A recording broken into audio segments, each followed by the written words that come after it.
کہ اللہ کا قانون ہے کہ جو طاقتور ہے وہ ہمیشہ طاقتور نہیں رہتا، اور جو کمزور ہے وہ کمزور بھی ہر باری نہیں، ہر وقت نہیں رہتا۔ انشاءاللہ ہمارا ملک اٹھے گا اور قانون کی حکمرانی کے اوپر ہم کھڑا کریں گے، رول آف لا پہ اس قوم کو کھڑا کریں گے اور انشاءاللہ ایک عظیم ملک بنائیں گے۔ لیکن اس سے پہلے ملک میں الیکشن کی ضرورت ہے۔ اس ملک میں الیکشن ہو، عوام کے نمائندے اوپر آئیں۔ یہ جو گھس بیٹھی ہے سازش کے تحت، پیسے چوری کے پیسے سے لوگوں کو خرید کے، اور یہ جو اوپر آ کے بیٹھے ہیں، یہ جب تک ہے ملک نیچے جاتا رہے گا۔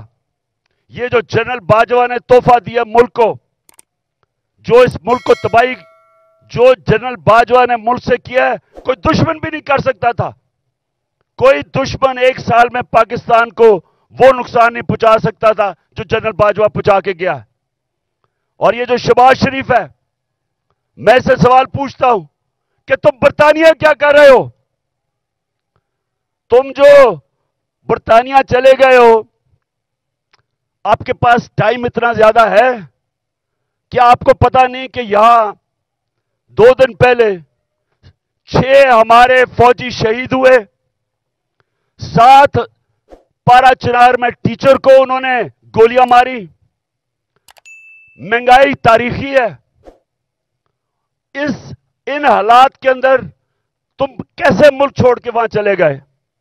کیونکہ پیسہ تمہارا باہر پڑا ہے، بھائی تمہارا مفرور باہر بیٹھا ہوا ہے، بزنسز آپ کی باہر ہیں، بچے آپ کے باہر ہیں، آپ کی بزنسز، بچے، آپ کے علاج، سب کچھ ملک سے باہر ہے۔ تو ملک صرف پیسہ بنانے کے لیے آتے ہیں۔ اس لیے میں سارے پاکستانیوں کو آج کہہ رہا ہوں کہ دیکھیں، اب جو آج پاکستان میں حالات ہیں، یہ سمجھ جائیں کہ قوم کا وقت آ گیا ہے کہ باہر نکلنے کا۔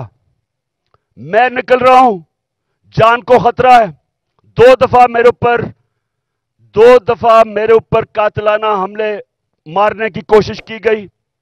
میں نام لیتا ہوں، دونوں دفعہ ان کے پیچھے جنرل فیصل نصیر تھا۔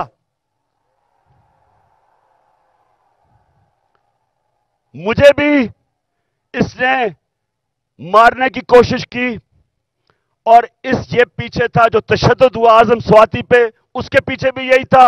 ارشد شریف کے قتل کے پیچھے بھی یہی تھا۔ اور مجھے نہیں سمجھ آ رہی کہ ایک بلاول بھٹو کے کہنے پہ جنرل باجوہ نے کراچی کے اندر ایک سیکٹر انچارج ISI کا تبدیل کر دیا۔ ہم یہاں 1 سال 8 مہینے سے اس آدمی کا ظلم سہ رہے ہیں۔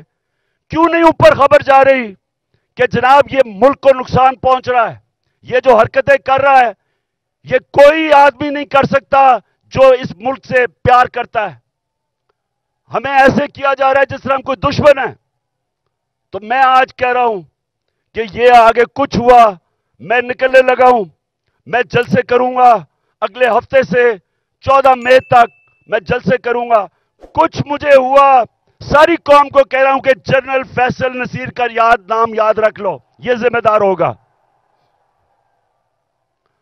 اور میری قوم، جس طرح آج آپ سارے نکلے ہیں گاؤں میں، محلوں میں، جس طرح اپنے اپنے آئین کے ساتھ کھڑے ہوئے ہیں، اور جو چیف جسٹس آئین کے ساتھ کھڑا ہے جس طرح اس کے ساتھ کھڑے ہوئے ہیں، میں آج آپ کو سلام پیش کرتا ہوں۔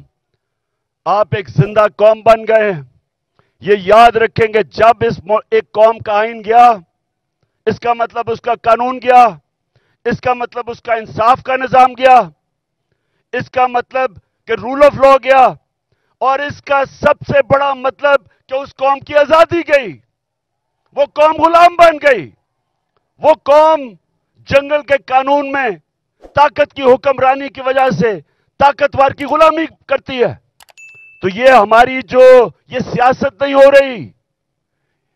آزادی کے لیے سیاست نہیں کرتا، آزادی کے لیے جہاد ہوتی ہے۔ یہ ہم جہاد لڑ رہے ہیں۔ ہم اپنے ملک کو آزاد کرنے کے لیے، قانون کی حکمرانی قائم کرنے کے لیے ہم سب جہاد لڑ رہے ہیں۔ اور آپ نے اب میرے ساتھ چلنا ہے. میں اب نکلنے لگا ہوں اور انشاءاللہ ہم تب تک سانس نہیں لیں گے جب تک الیکشن کروا کے اس ملک کو آزاد نہیں کرتے. پاکستان زندہ باد.